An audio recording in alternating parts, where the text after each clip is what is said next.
नमस्कार, आप देख रहे हैं पहाड़ टीवी और मैं हूं नवल खानी। चारधाम यात्रा से जुड़ी सारी अपडेट इस पूरी खबर में हम आपको बताएंगे। साथ ही क्या कुछ आज दिन भर चर्चाओं में रहा उस पर भी नजर डालेंगे। चारधाम यात्रा से जुड़ी सबसे बड़ी खबर आपको बता दें कि आज भाजपा के एक नेता का बयान दिन भर चर्चाओं में रहा है, जिसमें भाजपा नेता शादाब शम्स ने कहा है कि मोक्ष प्राप्ति की वजह से धामों में श्रद्धालुओं की मौत हो रही है और उनके इस बयान के बाद बवाल मच गया है। शादाब शम्स का कहना है कि लोगों को लगता है कि मोक्ष की प्राप्ति हो जाएगी, इसलिए वो यात्रा पर जाते हैं और सोचते हैं कि ये हमारा सौभाग्य है। आप भी सुन लीजिए एक बार कि शादाब शम्स साहब का क्या कहना है। से लोग मांगना चाहते हैं और वो इधर उधर की बातें बता के कि नहीं मैं स्वस्थ हूँ, वो अंदर आ जाते हैं क्योंकि उनको लगता है कि मोक्ष की प्राप्ति हो जाएगी। इस रास्ते में हम चले भी गए तो हमारा ये सौभाग्य है। उस सोच के साथ, उस विचार के साथ लोग आते हैं। आपको बता दें कि अब तक धामों में 11 दिनों में 32 श्रद्धालुओं की मौत हो चुकी है। यात्रा के दौरान सबसे बड़ी जो कमी दिखाई दे रही है वो कमी है कि जो हृदय रोग विशेषज्ञ हैं, वो हृदय रोग विशेषज्ञ वहां पर बहुत कम हैं, जिसकी वजह से कहीं ना कहीं जो श्रद्धालु हैं जिन्हें हार्ट अटैक हो रहा है उनको बचाया नहीं जा सका है। आपको बता दें कि यात्रा के दौरान सबसे बड़ी कमी हृदय रोग विशेषज्ञों की है, जिस कमी को पूरा करने की बजाय ऐसे बेतुके बयानों से भाजपा सरकार की ही किरकिरी हो रही है। हालांकि बाद में जब पहाड़ टीवी ने उनके इस वायरल बयान की पड़ताल की और हमारे ground zero reporter Amit Godiyal ने उनके बयान लिए तो उन्होंने इस बयान पर माफी भी मांग ली और ये भी कह दिया कि मेरा बयान तोड़ मरोड़ कर चलाया गया है। उनके इस बयान को भी सुनाएंगे, लेकिन उससे पहले जो कांग्रेस पार्टी है उसकी प्रतिक्रिया भी एक बार सुन लेते हैं। आज भारतीय जनता पार्टी के एक प्रवक्ता का बहुत ही ऊटपटांग बयान सुर्खियां बटोर रहा है। ऐसा प्रतीत होता है मानो भारतीय जनता पार्टी के नेता अपने सोचने समझने की शक्ति खो बैठे हैं। कहीं ना कहीं चारधाम यात्रा से लगातार सुनने को मिल रही अप्रिय घटना के चलते अपनी सरकार का दामन दागों से बचाने के लिए शादाब शम्स ने ये बयान दिया है। ऐसे में नाच न जाने आंगन टेढ़ा वाली कहावत को शादाब शम्स चरितार्थ कर रहे हैं। अपने गिरेबान में झांकने के बजाय, अपनी सरकार को अव्यवस्थाओं और कुप्रबंधन के लिए कटघरे में खड़ी करने के बजाय उनका ये कहना कि जिन लोगों की मौतें चारधाम यात्रा के दौरान हो रही हैं उन्हें मोक्ष की प्राप्ति हो रही है, तो मेरी सलाह है भाजपा के प्रवक्ता को कि एक बार वो भी हज यात्रा पर जाएं और मोक्ष को प्राप्त करें। शादाब शम्स के इस बयान की चारों तरफ खूब आलोचना हो रही है। हालांकि वो इस पर माफी मांगते भी नजर आए। जब पहाड़ टीवी ने उनसे बात की तो वो माफी मांगते नजर आए। तरह से मेरे बयान को तोड़ मोड़ के पेश किया गया। मैं खुद भी इससे आहत हूँ और मैं किसी को आहत करना भी नहीं चाहता हूँ। मैं ये मानता हूँ कि एक बहुत बड़ी आस्था बाबा बद्री, बाबा केदार के प्रति लोगों की है, माँ यमुनोत्री, माँ गंगोत्री के प्रति। लेकिन अगर कोई मेरे बयान से आहत हुआ तो मैं दिल की गहराइयों से क्षमा चाहता हूँ। और मैं खुद भी बहुत दुखी हूँ कि मैंने हमेशा ये कोशिश की है कि मैं बहुत पॉजिटिव वे में अपनी पार्टी का, अपनी सरकार का पक्ष रखूँ। लेकिन अगर उसके बावजूद कोई मेरे बयान से आहत है तो मैं दिल की गहराइयों से माफी चाहता हूँ। कहीं न कहीं यात्रा के इस दौरान ऐसे बयानों से बचना चाहिए, क्योंकि शादाब शम्स के इस बयान के बाद चारों तरफ लगातार भाजपा सरकार की भी किरकिरी हो रही है। कहीं न कहीं लोग कह रहे हैं कि जो हृदय रोग विशेषज्ञ है वो इन यात्रा धामों में, 4 धामों में कहीं न कहीं तैनात होने चाहिए।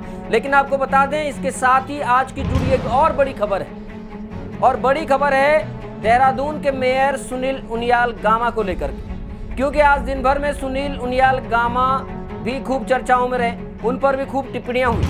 दरअसल देहरादून के जो नगर निगम के मेयर हैं सुनील उनियाल गामा, उन्होंने बॉब कट मशीन का उद्घाटन किया और इस दौरान उन्होंने सड़क पर स्वास्तिक का चिन्ह बनाकर पूजा की, जिस पर आम आदमी पार्टी के जो नेता हैं उनका कहना है कि मेयर सुनील उनियाल गामा की ओर से सड़क पर स्वास्तिक का चिन्ह बनाना हिंदू धर्म की भावनाओं को ठेस पहुंचाता है, इसलिए महापौर को इस कृत्य के लिए माफी मांगनी चाहिए।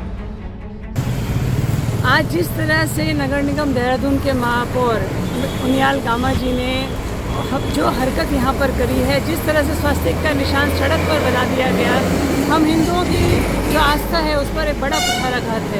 इतनी गंदगी में जहाँ पर कि लोग बैठना भी पसंद ना करें और जहाँ पर लोग लघुशंका के लिए आते हैं, कुत्ते यहाँ पर घूमते हैं, उस गंदी जगह पर स्वास्तिक का निशान बनाना और उस स्वास्तिक के निशान के ऊपर जिस तरीके से बॉबकैट नगर निगम की जो है ऊपर से गुजरी है, ये गलत है। कामा जी को इसको कृत्य के लिए माफ़ी मांगनी चाहिए और जो घनघोर लापरवाही हम हिंदुओं के ऊपर जो कुठाराघात जो किया गया हमारी आस्था पर, उसके लिए कामा जी को माफ़ी मांगनी चाहिए। वहीं चारधाम यात्रा के दौरान जो वीडियो आप देख रहे हैं, ये यमुनोत्री धाम का वीडियो है। श्रद्धालुओं की ऐसी भीड़ उमड़ रही है कि पैदल रास्ते ही जाम हो गए हैं। कुल मिला के चारों धामों में इस वक्त खचाखच की स्थिति है। चारों धामों में इस वक्त जो यात्री उमड़ कर आ रहे हैं, एक उसकी बानगी, एक उसकी तस्वीर ये इस वक्त आप पहाड़ टीवी की स्क्रीन पर देख रहे हैं कि यमुनोत्री धाम की जो सीधी तस्वीरें हम आपको दिखा रहे हैं, ये यमुनोत्री धाम है जहां पैदल रास्ते पर भी भीड़ की वजह से लगातार जाम लग रहा है। वहीं पुष्कर सिंह धामी ने धामों में वीआईपी दर्शन बंद करवाकर एक बड़ी पहल की है, जिसके बाद आज धामों में सभी श्रद्धालुओं ने सामान्य तौर पर ही दर्शन किए हैं। वहीं आज चारधाम यात्रा के दौरान एक बड़ी खबर आपको और बता दें कि मध्य प्रदेश के यात्रियों की एक बस बद्रीनाथ हाईवे पर कोडियाला के नजदीक ब्रेक फेल उस बस का हो गया, लेकिन जो चालक की सूझबूझ है उससे एक बड़ी दुर्घटना कहीं न कहीं टल गई। लेकिन इस दौरान 10 यात्री भी घायल हो गए, जिसके बाद इलाज के लिए यात्रियों को ऋषिकेश ले जाएंगे। साथ ही आपको बता दें कि जो अगस्त्यमुनि केदारनाथ मार्ग है, वहां पर भी एक वाहन दुर्घटनाग्रस्त हो गया, जिसमें 6 लोग घायल हो गए। स्थानीय लोगों को जो एसडीआरएफ ने रेस्क्यू किया और उसके बाद जो स्थानीय लोग हैं वो गौरी कुंड से और अगस्त्यमुनि आ रहे थे, उन लोगों को कहीं न कहीं रेस्क्यू कर बचा लिया गया। साथ ही केदारनाथ धाम में बेतरतीब चल रहे घोड़े खच्चरों की वजह से एक महिला यात्री भी खाई में गिर गई, जिसे एसडीआरएफ द्वारा रेस्क्यू कर बचा लिया गया।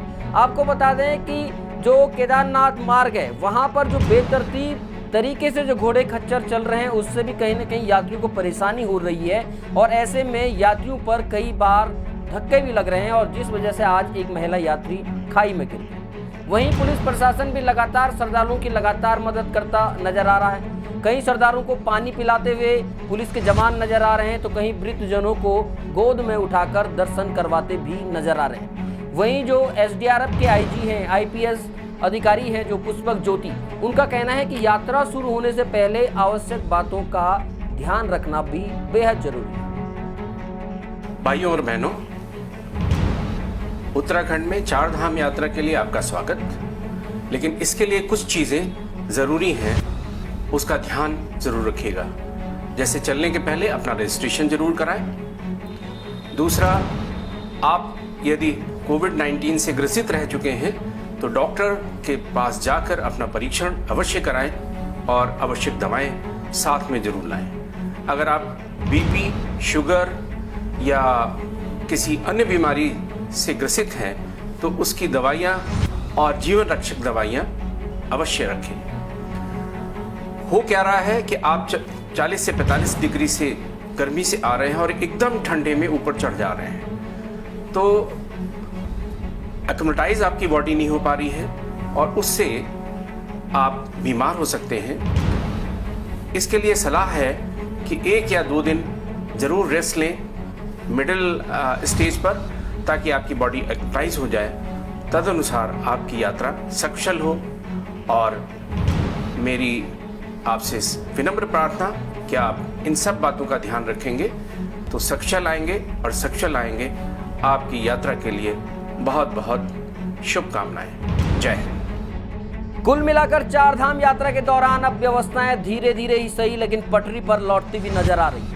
इस पूरी यात्रा से जहां स्थानीय लोगों का रोजगार बढ़ रहा है, वहीं सरकार को भी अच्छी खासी आमदनी हो रही है। वहीं जो हेली कंपनियां हैं, उनसे भी सरकार की अच्छी कमाई हो रही है।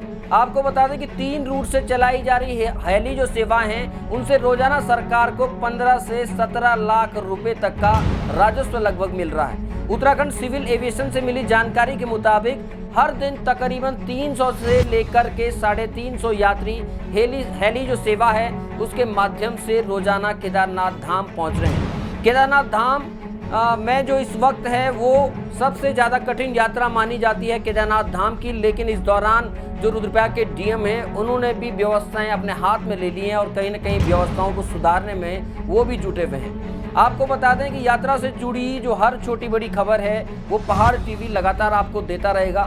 देखते रहिए पहाड़ टीवी। तब तक के लिए नमस्कार, धन्यवाद, जय हिंद, जय भारत, जय उत्तराखंड।